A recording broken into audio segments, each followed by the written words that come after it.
Hello friends, কেমন আছো তোমরা সবাই? আজকে আমি রেডি হয়েছি পিসির বাড়ি যাওয়ার জন্য। আসলে অনেক দিন হয়ে গেল পিসির বাড়ি যাওয়া হয়নি, তাই আজকে আমি আর মা পিসির বাড়িতে যাচ্ছি। তারপরে আমরা বেরিয়ে পড়ি, মাও এদিকে রেডি হয়ে গেছিল।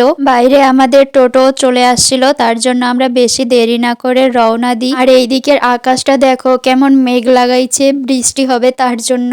আর অন্যদিকে দেখো কেমন রৌদ্র উঠাইছে, মানে রাস্তার একদিকে রৌদ্র আর একদিকে মেঘ। আর কিছু দূর যেতেই হালকা হালকা বৃষ্টি শুরু হয়ে গেছিল। তার ঠিক কিছুক্ষণ পরেই আবার মুষলধারায় বৃষ্টি চলে আসছিল। আর আমরা টোটো দাঁড় করিয়ে একটা দোকানের সামনে লুকিয়েছিলাম, কারণ এত জোরে বৃষ্টি হচ্ছিল যে আমরা গেলেই ভিজে যাব। বৃষ্টি সারার কিছুক্ষণ পরেই আমরা ফাইনালি পৌঁছে যাই আমার পিসির বাড়িতে। এখানে কিছুক্ষণ রেস্ট করার পরে আমাদেরকে টিফিন করতে দেওয়া হয়। আর আমরা টিফিন করে কিছুক্ষণ রেস্ট করে মুখ হাত ধুয়ে ফ্রেশ হয়ে কাপড় চেঞ্জ করে চলে আসি। তো আজকের ব্লগটা এই পর্যন্তই থাকলো, দেখা হবে আবার পরবর্তী ব্লগে। ততক্ষণে ভালো থেকো আর আমার চ্যানেলটা সাবস্ক্রাইব করে আমার পাশে থাকিও। বাই।